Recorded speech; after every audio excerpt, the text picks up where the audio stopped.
Today I fucked up by leaving out my Kong while I was at work. I just got home and I genuinely don't know how to process what just happened.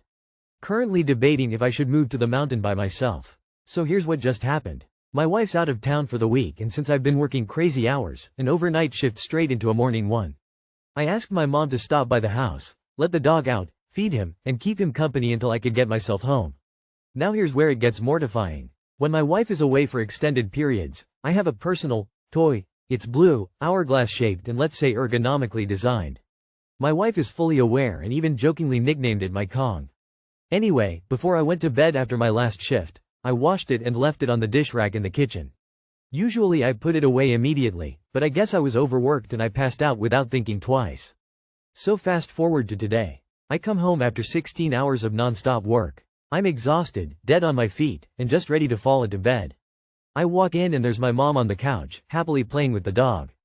And in his mouth, the Kong, covered in peanut butter. I freeze, just completely short circuit. She gets up to greet me and goes, "He just loves his Kong." Immediately she can tell something up and asked, "Is everything okay, sweetie?" I mumbled something like, "Yeah, just a long day," and stumbled off before I could burst into flames on the spot. She didn't stay long, thank God, just left me a plate of food and went home. As soon as the door closed, I sprinted around the house trying to catch my dog, finally wrestled the Kong from him and chucked it in the trash like it was radioactive. Now I'm lying in bed, sleep deprived and emotionally destroyed, trying to decide if I'll ever be able to look my mother in the eye again. Or if I should tell my wife. Or if I should just disappear. Too long did not read. Left my sex toy on the drying rack. Mom mistook it for a dog toy, filled it with peanut butter, and gave it to my dog. Update, edit. Just told my wife, after almost passing out from laughing so hard, through a smile she scolded me for leaving it in dish rack. Admittedly, it wasn't the first time she has told me to not leave it in there. Somehow I think this time the lesson has stuck. Also, wow, came back to this blowing up. Hope y'all enjoyed my misery. Edit. Along. Your mom doesn't know it's not a Kong and she doesn't need to. Don't tell anyone. If your mom brings it up in future, the dog took it on a walk and lost it. But you were 100% right to bin it. This is definitely something that I'd laugh at with my ass. Oh, then never tell my mom, loudly crying. Assuming this is the toy. Cake toy. You put it in the dish rack? That's the real what the fuck here. I don't believe this, but I do believe you work for the Kong company. Well, at least your wife will know what to get you for your birthday. Today I fucked up trying to use a toothbrush as a toy. Throw away so it doesn't get tracked to me. I am extremely embarrassed by this, so I thought Redditors should suffer with me. Edit 1. I think I have to make it clear that I did not use the toothbrush end. It was the charging, holding end. I may be a villain, but I am not a monster. I, 19F, was watching a movie when I then got the random thought to masturbate. I therefore decided to try, but my vibrator had recently broke on me and my boyfriend was at work, so I couldn't have sex with him. However, my mind must have been doing hard cocaine, because when I saw the electric toothbrush in our bathroom, my first thought was to use it as a substitute and try it out, since I have never attempted to use one.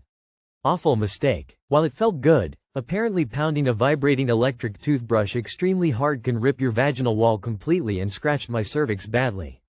I didn't even realize that I had damaged myself that bad until I looked down after coming and my entire bed and legs were covered in blood. I attempted to call my boyfriend, but he did not pick up, so I had to call my father and explain the entire situation, which is exactly how you can possibly imagine it went.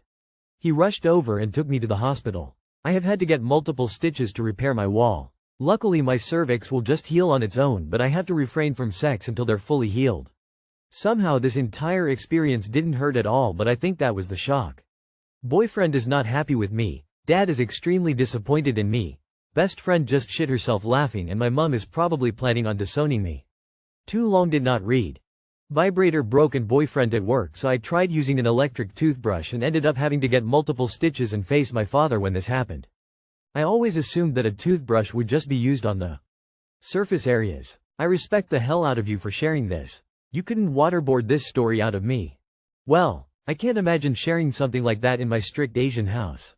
Wishing speedy recovery. As a father, I can tell you that we don't judge, we care for. The only thing that would be going through my mind is, I've got to make sure my baby girl is okay. I'd stay by her side through it all and let her know she can always come to me when she needs me. How else are you supposed to brush your teeth down there? Today I fucked up by eating too much broccoli. The other day I made broccoli salad. The kind with raw broccoli, cheese, bacon, etc. I used one big crown of broccoli. It filled a big Tupperware container. On Sunday, I ate half of it for lunch. I had been outside all morning and it was so good and refreshing. This is the perfect summer lunch, I thought. Yesterday I ate some more for lunch. Again, it was just so good. I ate it straight from the container, so happy that I had thought to make this delicious lunch. Last night, I had broccoli orzo with dinner. Today, I am fighting for my life in the bathroom. I'm so bloated, I look 6 months pregnant.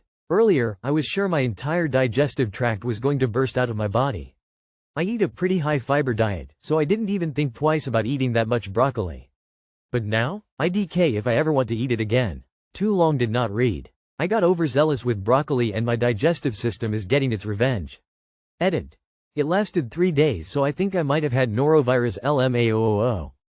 Broccoli and romaine, of all things, have really been messing me up lately. You must have been fermenting your own sauerkraut in there from the way you're describing those gut bomb effects. I know a thing or two about overdoing it on crucifers and can attest that a week of probiotic supplements was just what my system needed to reboot after a heavy broccoli binge.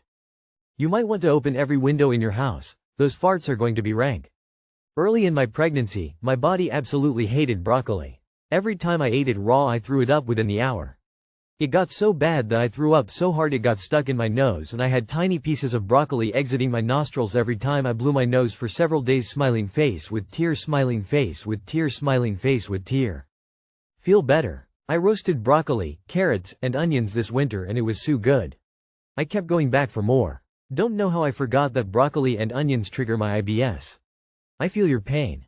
Today I fucked up by not realizing I have a latex allergy for over a decade. So, I have most definitely been suffering every time I had sex for the last decade. I just thought condoms always caused a stinging sensation, and that it was normal. Oh man, was I wrong. For context, I am a 30-year-old woman, and am also very promiscuous, so I have had quite a bit of sex in my life, and every time, it would cause a stinging sensation that often lingered for quite a while after the act was done. I always just thought that was normal. About 3 months ago, my friend with benefits told me I should get some condoms of my own to keep at my house. And he suggested getting latex-free ones so that any guys I have sex with wouldn't have an excuse not to use them. Fast forward to last Tuesday, and I'm messing around with a new guy that I'm seeing. We end up doing the deed with one of the latex-free condoms, and I notice the distinct lack of the stinging sensation in my nether regions. It was at this moment that I realized that condoms shouldn't sting, and I could have been having way better sex this entire time. Too long did not read. Condoms should not cause a stinging sensation, and if they do, you may have a latex allergy. I did the same as a man. You may be allergic to bananas too, as there is a correlation between banana and latex allergies. Honey, it's like finding out a dress you thought was silk is actually polyester. It stings when you expected smooth luxury. I developed a latex allergy a few years ago. Found out in the midst of blowing up 150 balloons for my children, and powered through. Used a balloon pump after that, and forgot about it completely. Until I hooked up with a guy a month or so later and phoned my doctors crying the next day because it was absolute agony down there. I couldn't imagine going through that for years flushed. When I became sexually active, I ended up getting almost non-stop UTIs and yeast infections. My gynecologist kept telling me I was fine and that nothing seemed to be causing them. Once I switched to latex-free condoms, thanks to a recommendation from a friend, they completely stopped and I haven't had any of those issues in years. I was very frustrated that my doctor never suggested that was a possibility. Girl, you just unlocked a whole new level of pleasure and I'm so happy for you. Welcome to pain-free sex, we've been waiting 2 hearts. Was positive this was gonna be a of advertisement, still suspicious. GIF, Giphy, ANBD1CCDA3E8.